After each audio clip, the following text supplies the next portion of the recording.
Okay, we just took off those spool clamps, and you notice obviously there's some overhang on this on the outsides, and we're gonna just take a flush trim router and clean that up.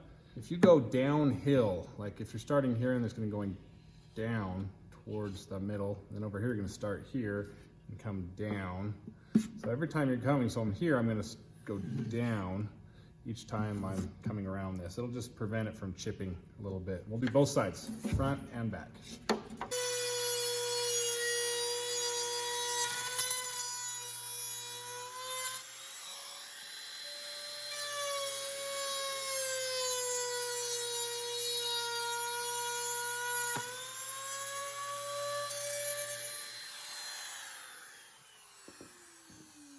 Okay, so now we'll get the other side, the back.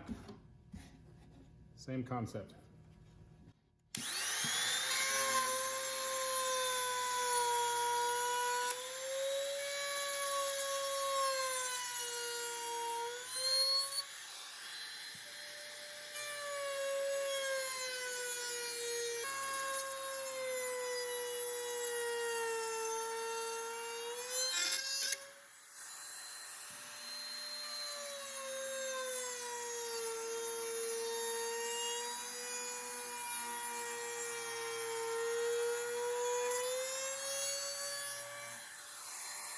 Okay, we'll go ahead and do just a quick little sanding just to get some little fuzzies off. If there's any glue or other things from when we glued it on, we can sand that off. But just do a quick sanding. This is not your final sanding yet, so it's just to kind of clean it up. Just got some 150 grit sandpaper.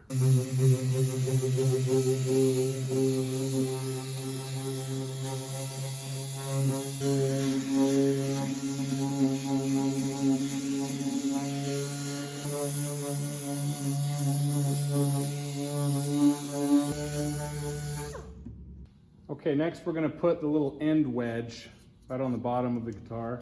So I just mounted it into a bench vise, put a little carpet piece there so it doesn't damage it.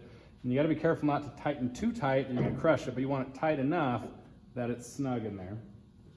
And I have this little jig I made for this little end wedge. It's just a little wedge shaped jig. And this will just go on top of the guitar. And actually, we want the big wide end of the jig towards the top part. So when this goes on. Now you could do it the other way. You could have your wedge going the opposite way. It's not a big deal, but most guitars have it, the big part towards the top. And I've got a little center mark here, and you just want to line that up with the center of your guitar. And it may not be exactly where the seam, where the two ends butt together. I usually go off of my sound hole, or if you looked at where you glued your two pieces together here, you can sometimes see right where they come together. And it wouldn't be a bad idea. So if I'm looking at that, I can see my seam here, barely, but I can see it, and it is just to the side of where my two pieces come together. But that's where I want the middle of that. So we're gonna go ahead and put this on here and just line it up with the little center mark that you drew. Make sure this is tight down, and then we're gonna take a couple clamps and just clamp this so it's nice and firm on here when we go to use a router to notch that out.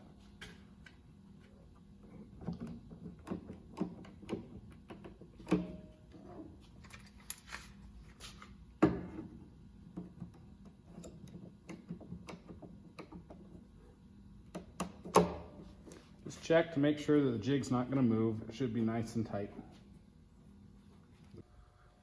Okay, now I'm using a 1/2-inch patterning bit, and I got some 1/8 inch walnut here that I just made.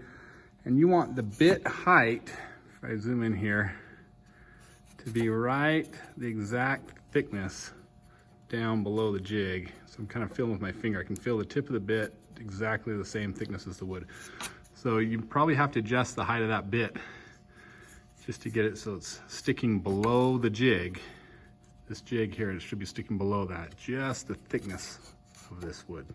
And again, when doing this, make sure that little ball bearing is just gonna rub on the inside of your jig. Don't lift up the router at all when you're doing this process. So just make sure you just hit the left side, hit the right side, and all in between.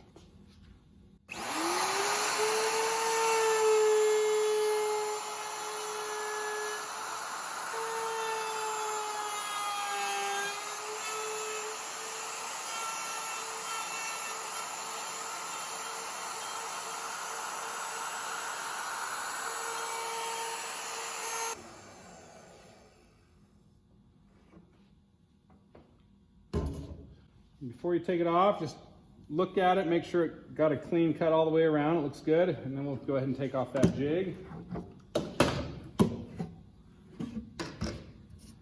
And now, we just have to make this wedge shape out of this, and what I do is I just take the jig that I used, flip it upside down, and trace right on top of the wood here. And then we'll just go to the bandsaw and cut that out and then sand it flat, and it should just wedge right in. Just lay this on top, just make sure it's lined up where you want it to be, and then we'll just trace it. And I'm making this wedge a lot longer than what it needs to be because we'll trim it in there exactly the right size after. Let's go to the bandsaw and just kind of cut this shape out and then sand it down, see if it fits.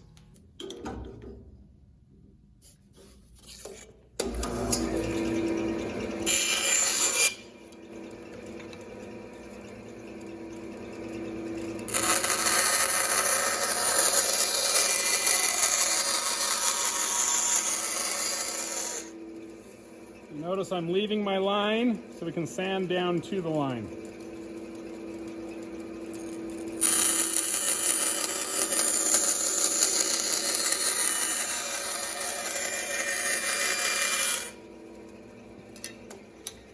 Go ahead and sand it down to your line.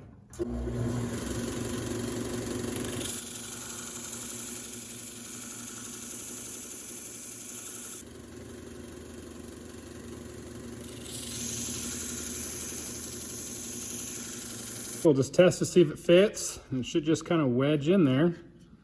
And if you push hard enough, it'll just really stick in there tight. So right there is probably a good spot. I'm going to go ahead and mark my overhang so I can trim that off. Instead of marking on the top, I'm actually going to mark underneath on the bottom, just so I can get it a little bit tighter fit.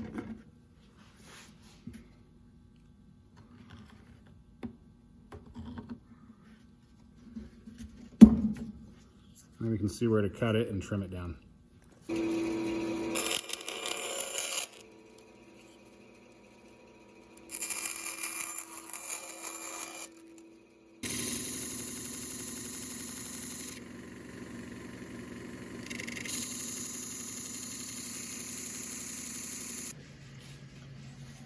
Okay, this fits pretty well. And we'll just get some glue in here, wedge it in there really tight, and then I still put a little bit of tape on top of it just to keep it down nice and tight. We'll spread that glue so it covers all the way to the edge. And try to get it up on that edge as well. Just slide it in. Keep pressure down on it.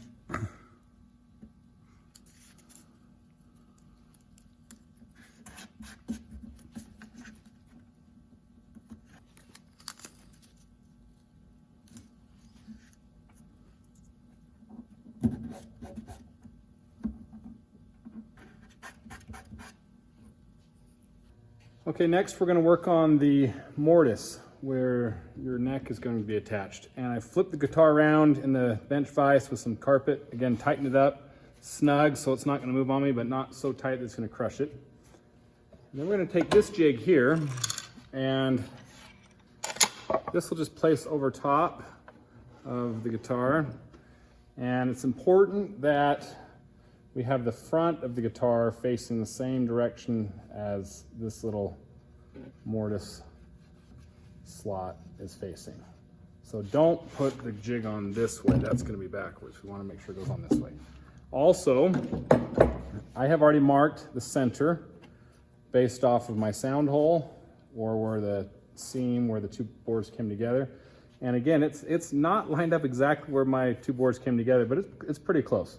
But I've marked that because on my jig, I've got a center line there as well. And we're just going to line those. The jig on top, I'm looking at the center line on my jig, lining up with where I marked on my guitar. And then we want to tighten up these bolts here. And I've got just a couple wrenches to do that. So you can put one wrench on one side and then take your other on the other. and just tighten it up. You don't want to go so tight that again that it crushes it. You want to snug it up fairly tight. And also while you're doing this, make sure that this jig is pressed down with no gap underneath anywhere. So that's nice and tight. I'm gonna get this side. And I like to just double check as I'm tightening things up. Just kind of pull on the jig a little bit, and if the jig moves, then you can go a little tighter. And we're close. I'm gonna get a little tighter. Just don't want that jig to move on us while we're cutting this mortise. We're gonna use that exact same router that we did for the end wedge. Again, it's got that little 1/2 inch pattern bit in there. And we wanna come down 5/8 of an inch is our depth that we wanna go, but that's pretty deep for one pass. So we're gonna go multiple passes. I even drew a little line on the jig where 5/8 of an inch is at. Again, that is your final pass. So if we look at our line, that 5/8 inch line, which is right here, my bit is not going there yet. My first pass, maybe about halfway right now, and then we'll go second pass. You can even do this 3 passes if you want. But we'll go a little bit at first. Again, don't lift up your router at all while it's spinning. Gotta let it shut off fully before you lift it up. Hug the left side and the right side as you go.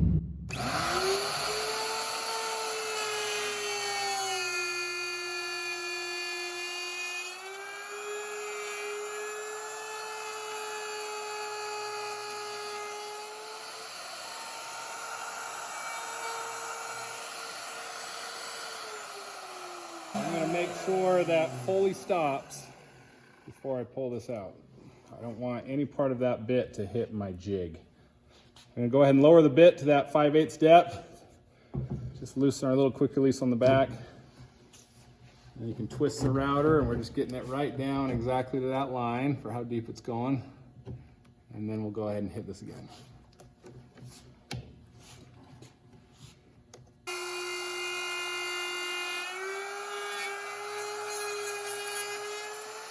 Let that stop before you pull it out of there.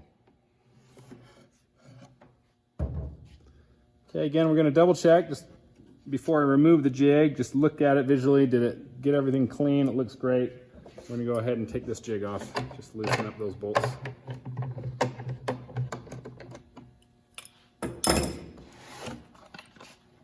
So there's our mortise.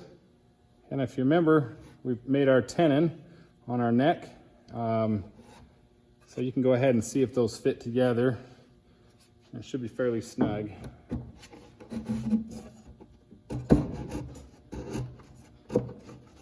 There we go. Good snug fit.